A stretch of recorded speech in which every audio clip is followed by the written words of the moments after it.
So this right here is a 90-watt low-pressure sodium bulb, and then this is a 150-watt high-pressure sodium bulb.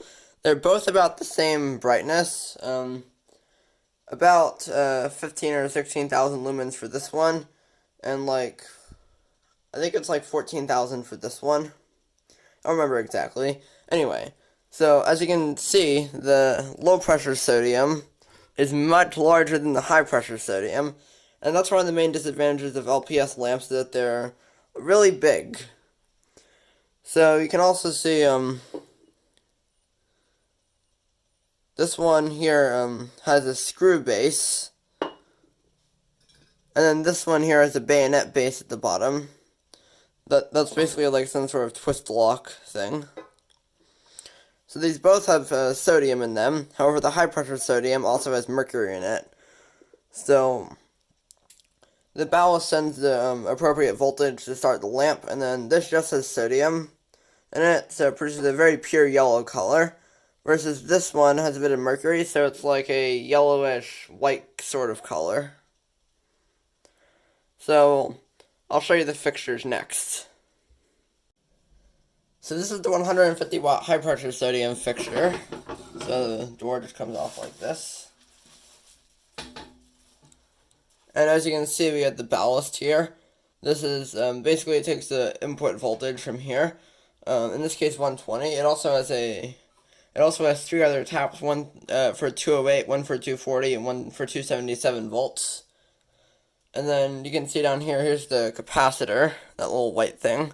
It helps to correct the bad power factor of the inductive ballast. And this here's an igniter.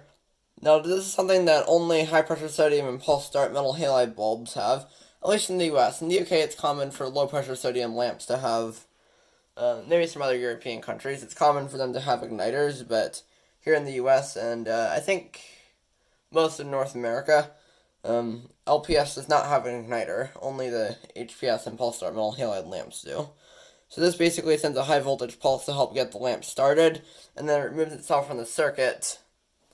So that way the ballast then takes over and then supplies the voltage for it to operate, because they need a lot of voltage to get started, but not as much to keep it running. Alright, next I'll show you the low pressure. So this is the low pressure sodium fixture. I'm not going to go into too much detail about this because I already made a video about it. But as you can see up here, you have your ballast. This takes in the two incoming voltages, 120 in this case. You can also run it off of 240. And then you have your capacitor up there to correct the power factor. As I said, the previous one has one too. And then you can see you have your terminal block. Also, all the equipment in here is mounted on a removable tray, so if something breaks, you can just take it out without having to take each component out individually. So that's nice. As you can see up there, there's also a photocell. And this is what that looks like on top. So that switches it on and off. The high pressure sodium one doesn't have that, so you'll have to hook it up to an external photocell that's just like not in the fixture. Then here's the bulb. So let's turn them on.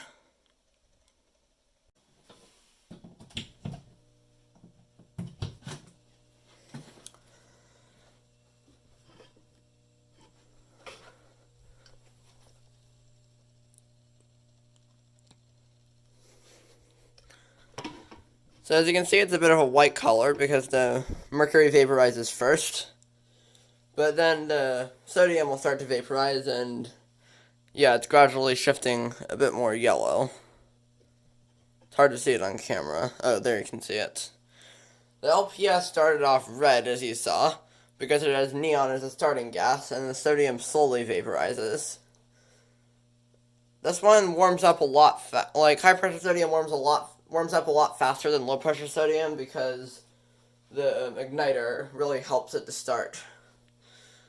They can also start in a bit colder temperatures, versus LPS might have a bit harder time actually vaporizing the sodium, like the warm-up time will be longer.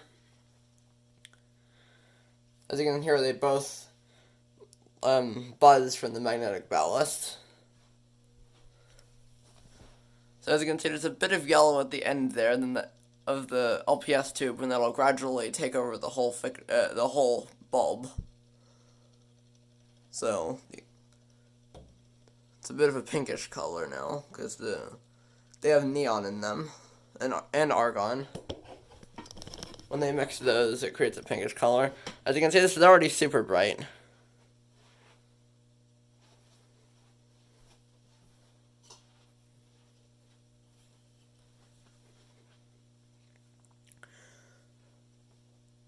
High pressure sodium typically has a better color rendering than low pressure sodium does. So that's one reason they're commonly preferred. Another reason is that the bulbs last a bit longer. And they both have a somewhat similar brightness, but the low pressure sodium uses only 90 watts. This one, which is the high pressure sodium, uses 150 watts. So low pressure sodium is a lot more efficient. It's also pretty much monochromatic, whereas this one, and the LPS tends to be a much deeper yellow color, although this one's still pretty yellow. The color effects don't translate that well onto the camera, so it's different when you're seeing them in person. This one looks very yellow on camera, but in real life it looks, it looks more like a yellowish white color. And then under here we have our low pressure. You can see the yellow is starting at the end there. There's a bit more of it, although it's still very dim. Yeah, that's another reason, as I said, is that HPS just warms up a lot faster, and low pressure sodium is quite slow to warm up.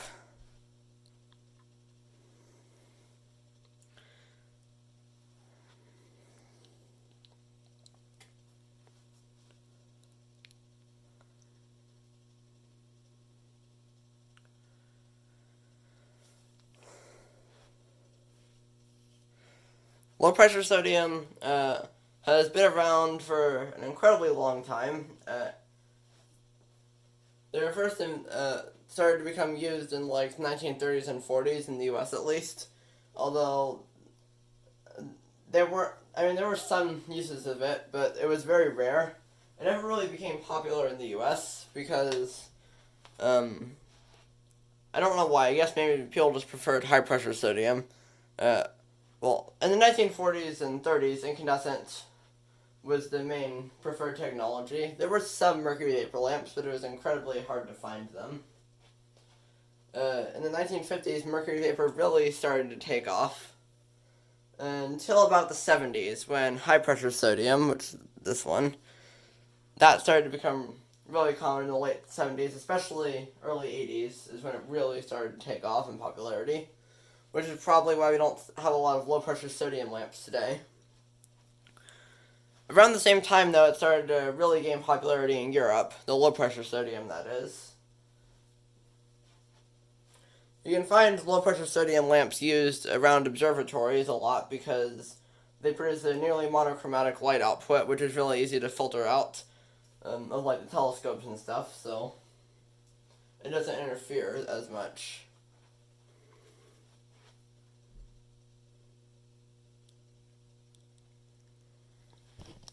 Let's look at the LPS now, and as you can see, the yellow is completely taken over, but it's still quite dim.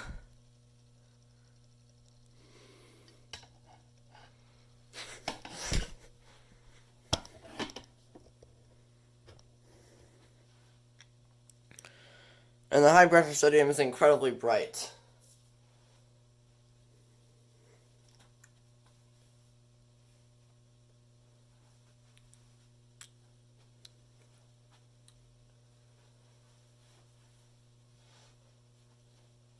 High pressure sodium fixtures, almost all of them are discontinued now because of all the LED stuff coming out. But you can still get replacement ballasts and bulbs and stuff. Those are pretty easy to find. Low pressure sodium, the ballast fails. Good luck getting a replacement.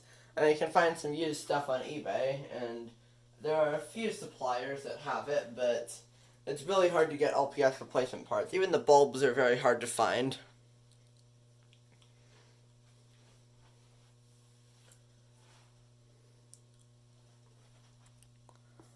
Let's look at the LPS now. It's getting a bit brighter. Still very dim though.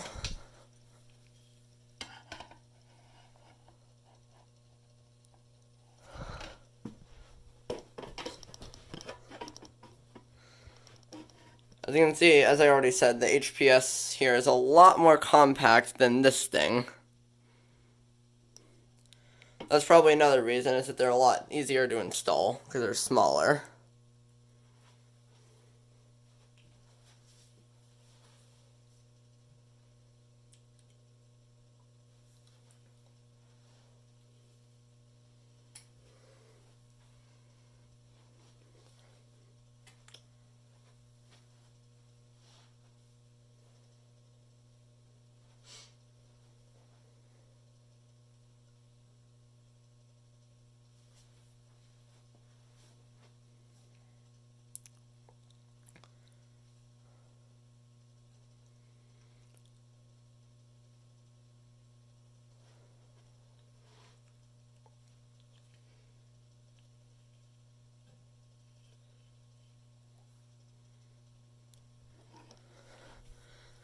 And then the LPS, as you can see, is a bit brighter.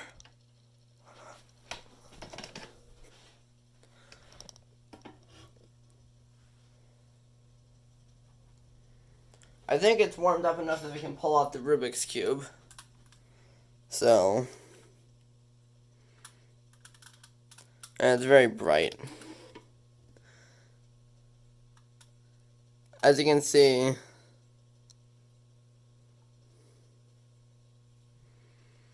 the colors are a bit distorted.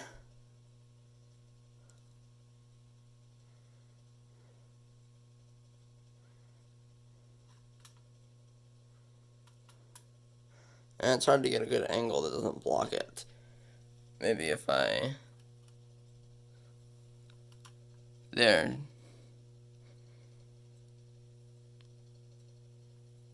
You can see they are a bit more distorted, but still you can tell what color it is. The low pressure sodium, I already showed you this in a previous video.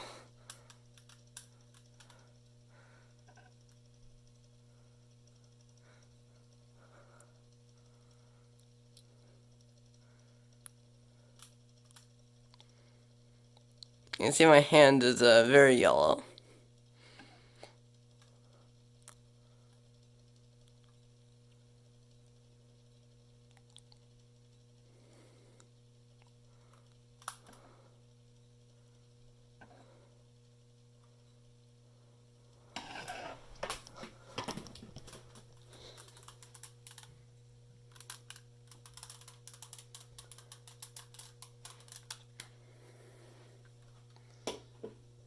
And then here, it's a bit easier to see because you have the sun coming in.